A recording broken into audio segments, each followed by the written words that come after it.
They call it duty, what they never dared to question. From the moment I opened my eyes to the world, my fate was traced in lines as invisible as they were unbreakable. My name, Alarielle Duskmere, was not just an identity, it was a sentence.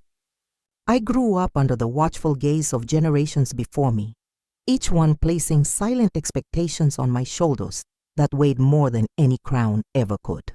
We were not kings or queens on a marble throne, but our lineage ruled through influence, history, and alliances forged in diplomatic smiles and promises sealed with cold handshakes.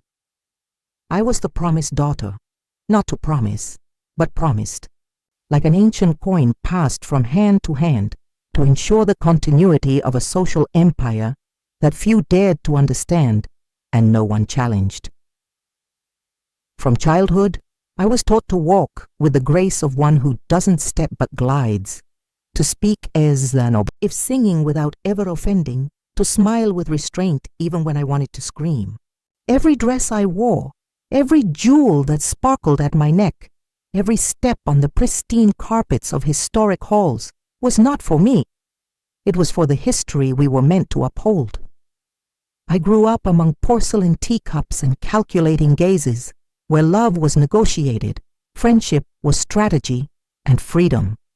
Well, freedom was a word spoken in hushed tones, like a melancholic joke among the older servants who knew that for people like us, freedom was a luxury too costly to buy. And yet, despite the golden frame that surrounded me, there were moments, brief, almost forbidden, when the weight of perfection suffocated me so much that I could almost hear my own bones begging to escape. Sometimes in the silence of the early hours, when the entire house slept and the city outside pulsed with a life I was forbidden to join, I would lie on the cold floor of my room, feeling the marble against my skin as a reminder. You are valuable, but you do not belong to yourself. And in those moments, with my eyes open to the abyssal ceiling, I would ask myself, with a lump in my throat, could it be possible to exist outside this golden prison? To exist without being the perfect daughter, the perfect bride, the walking promise they had shaped? I had no answers, only a silent certainty. There was an Alarielle trapped inside me, softly knocking on the walls that years had built, pleading for something I had never dared to name aloud. Something that didn't fit in gala dinners, rehearsed smiles, or carefully arranged alliances. Something I didn't yet know, but which, deep in my chest, burned like a star about to explode. And just when I had almost accepted that living meant smothering that flame, the impossible happened. It took just one look, one smile without protocols, a presence without ties, without important surnames, without obligations. That was enough for the entire fortress that held my life together to begin cracking slowly and irreversibly, like ice under the weight of the first spring sun. He shouldn't have been there. That was the first thing I thought when I saw him. Among ambassadors and magnates, amidst shimmering dresses and measured conversations, there was a man who seemed to belong to another world. Not because he was unkempt or out of place, but because he carried a raw freedom that nothing in that hall could mimic. He moved as if he owed no one explanations. He gazed at the paintings on the walls with the sincere reverence of someone who sees beauty where others see heritage. He wore simple clothes, but there was nothing small about him. His eyes, deep, brown like wet earth, met mine in a moment that should have passed unnoticed. And yet, it sealed what would come next like a silent vow. I should have looked away. I should have remembered the hidden cameras, the sharp tongues that watched my every move. But in that moment, something stronger than all the protocols held me there, staring at him. For the first time in years, someone looked at me and saw the woman, not the princess. I saw in his eyes a silent question, a curiosity without agenda, a kind of recognition that took my breath away. And before I could protect myself, before the invisible barriers that always surrounded me could rise, He smiled. A crooked, imperfect, real smile. A smile that asked for nothing, expected nothing, demanded nothing. And in the face of that small, monumental gesture, something inside me shifted irreversibly. For the rest of the night, I tried to act as if nothing had happened. I spoke with politicians, toasted with investors, danced with the man my parents dreamed I would call husband. But all the while, in every polite word, in every strategic laugh, a part of me remained anchored to that look. I felt him in the air, like an unfamiliar perfume, felt him in my veins like an ancient call, older than all the traditions trying to shape me. I knew it was dangerous. I knew it was reckless. I knew that for someone like me, even desiring was a risk. And yet, as the night drew to a close, and the guests scattered in elegant groups through the illuminated garden, I found myself alone, or perhaps guided by fate, in a forgotten corridor of the palace. And he was there, without pretense, without excuses, just standing there as if waiting for me. And then the world I knew so well, the world made of duties and masks, fell into suspension. He approached. Slowly, unhurried, like someone respecting the sacred space between two universes about to collide. And without a word, as if words were useless for what was being born there, he kissed me. A kiss that wasn't about possession, nor promises, nor formalities. It was a kiss that said, "I see you." A kiss that broke every invisible chain, that cracked every layer of varnish covering my soul. And in that brief, eternal moment, I understood, with brutal clarity, that my life could never go back to being the same. The kiss lasted the exact time between a sigh and the fall of an empire, at least the empire I carried within me. When he pulled away, there was no apology, no hurried promises, no fear. There was only that thick silence, full of things that didn't need to be said. I stood there, motionless, feeling the warm breath still lingering between us, trying to understand how such a simple gesture could make the ground beneath my feet feel so fragile, so ready to crumble. We weren't children playing with forbidden fantasies. He knew that kiss wasn't a whim. It was a choice. It was a precise cut in the invisible thread that tied me to a life that was no longer mine. When I returned to the hall, I carried on my lips a secret that burned like hidden fire. Every word I exchanged, every smile I forced, every glass of champagne I accepted from the hands of carefully selected suitors felt distant, tasteless, empty. To everyone else, I was still Alarielle Duskmere, the heiress, the hope, the promise of continuity. But inside, something essential had broken, or rather, something had been set free. For the first time in my carefully constructed existence, I had done something that wasn't approved, planned, or permitted, something that was mine. That night, in my room, in front of the gilded mirror that had so often reflected only the image the world wanted to see, I looked at myself truly, without perfect makeup, without a gala dress, without a diplomatic smile. I saw a young woman with eyes shining with something I had tried to smother for so long, the desire to live by choice, not obligation. I ran my fingers over my lips, still, marked by the memory of the kiss, and smiled. A small, fragile smile, and yet more powerful than any ceremony I had ever witnessed. I knew there was no going back. That moment had sealed something within me that neither my family's pressure, nor the scandals to come, nor the consequences I could barely imagine could erase. And so, in that silent early morning, between veils, beginning to tear and chains beginning to break, I made my first real choice.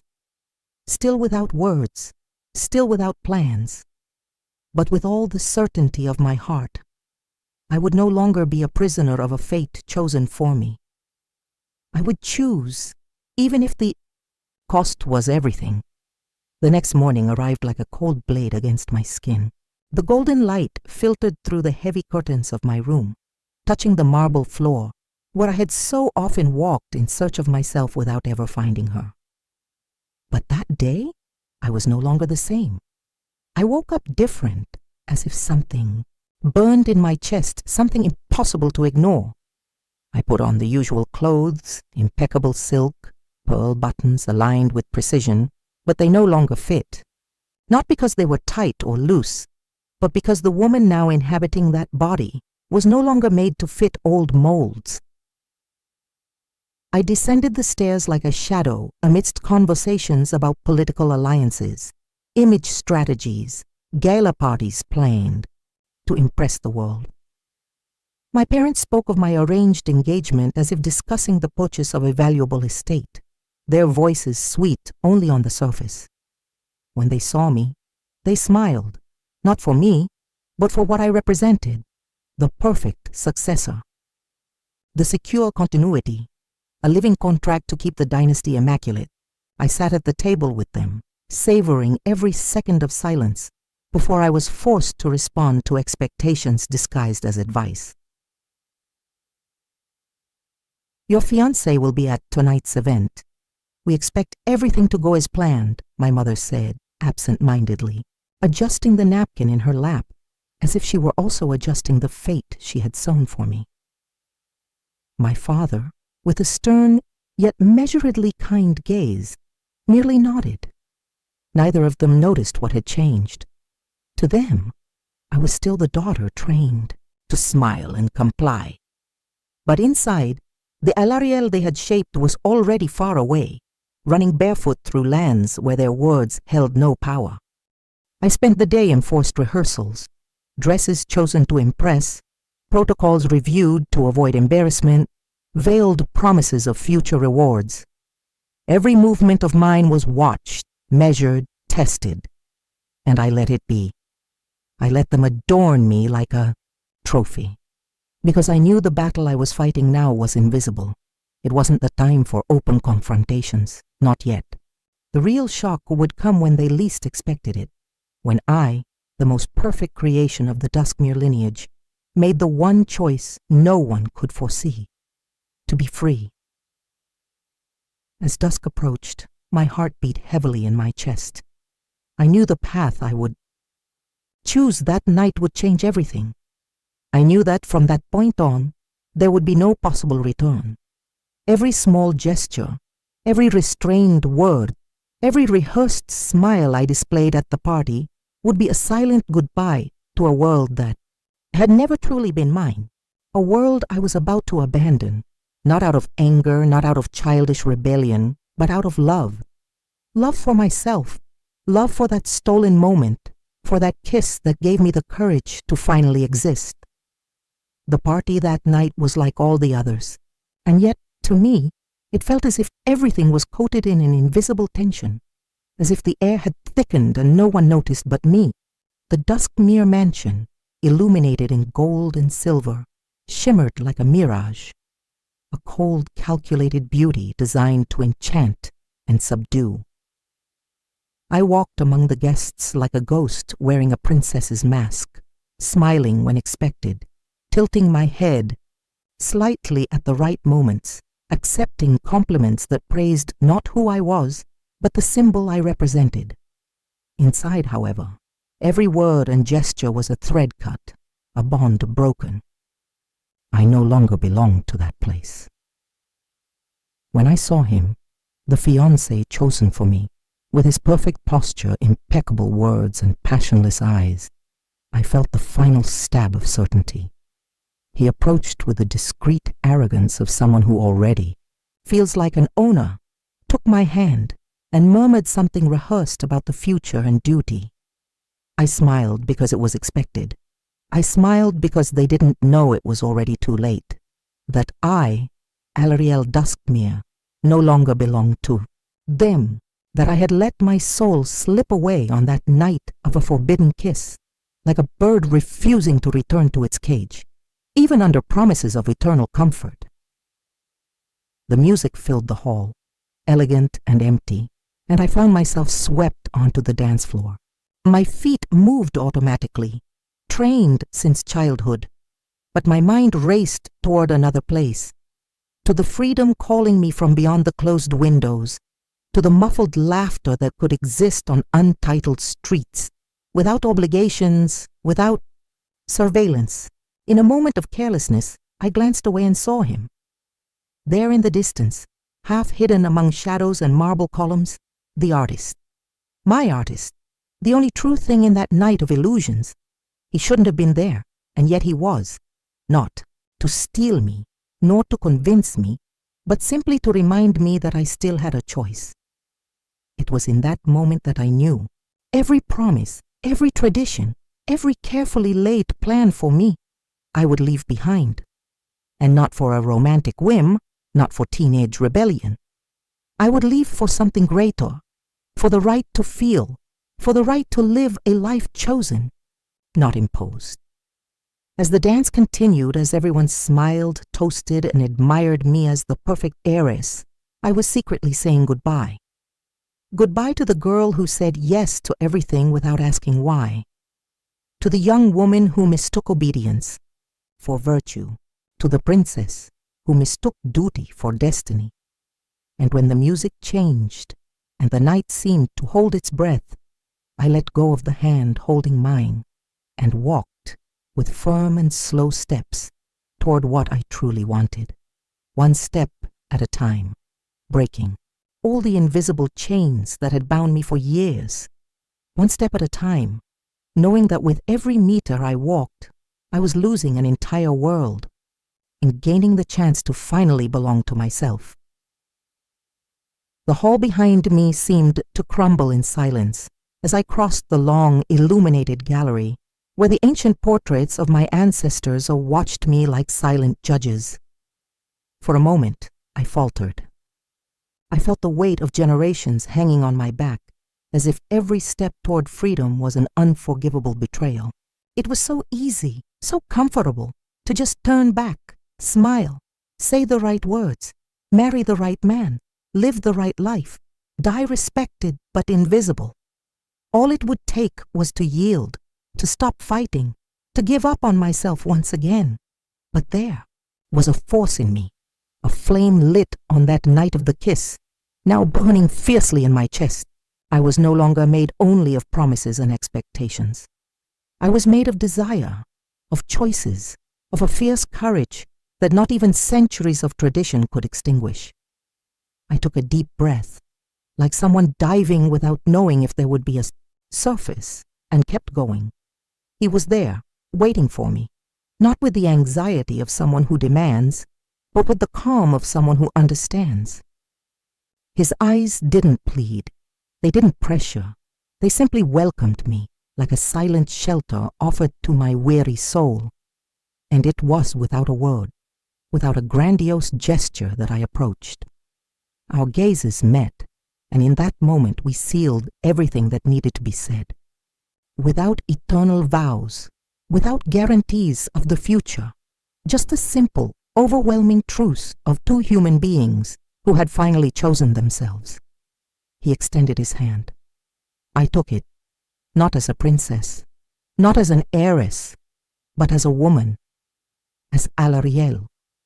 And together, like fugitives from a world that didn't want us free, we crossed the ancient gates of the Duskmere mansion and plunged into the open night, where every street, every star, every breath was a promise of a new beginning. Behind us, we left forever a world of privileges and golden prisons. Ahead only the unknown, raw, uncertain, but gloriously ours. The first sensation that enveloped me as I crossed those gates was the cold. A different cold from the one I knew. Not the cold of imposing halls, where perfection froze any trace of life, but the real cold of the night, of the wind carrying scents of wet earth, forgotten flowers in alleys, smoke from distant fireplaces, a cold that seeped into my bones, but strangely didn't scare me. It was as if, for the first time, every shiver on my skin proved I was alive. Holding his hand, I felt the reality of everything I had left behind, and for a moment, the vastness of what lay ahead almost made me stumble. But he was there, without promises of eternal protection, without fairy tale fantasies, just offering his presence. And that was what sustained me. Not the idea of an idealized love, but the raw truth that for the first time, I was walking toward a destiny that was mine. The city looked different to my eyes. The lights, which I had only ever seen through the closed windows of the mansion, now danced around me like living stars. The people, ordinary people, living ordinary lives, laughed, argued, embraced with a freedom I had envied my entire gilded, empty existence. Every corner seemed to offer me a new choice, a new piece of the world I could call my own. Life outside the walls was harder than I had imagined. There were no servants waiting to solve every problem, no invisible security monitoring my steps. There were bills, small jobs, exhausting days. There were nights when I thought about everything I had lost, the comfort, the stability, even the reverence that in some way had numbed me.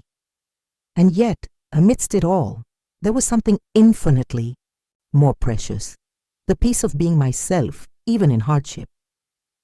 Sharing life with him was so different from everything I had been taught to expect. There were no alliances sealed with clauses and signatures. There was coffee made in a rush on sleepy mornings, midnight conversations about fears and dreams, unhurried kisses, without witnesses. Our love wasn't a public celebration.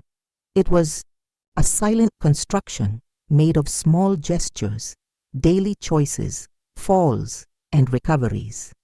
And in every simple dawn, in every challenge faced hand in hand, I felt the answer to the question that had echoed so many nights on the cold marble of my old prison. Where, amidst everything expected of me, could I exist? The answer was there, in that imperfect, authentic, everyday life.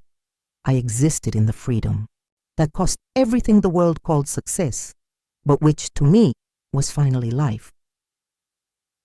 There were days when doubt crept in like a treacherous shadow, days when the absence of everything once guaranteed weighed on my shoulders like invisible stones, especially when money was tight, when winter dragged cruelly through the thin windows of the small apartment where we started our new life. Sometimes, in the solitude of silent mornings, I wondered if I had been foolish, if I had sacrificed an entire empire for something as fleeting as a kiss and the promise of freedom, if love was enough in the face of the raw difficulties we now faced.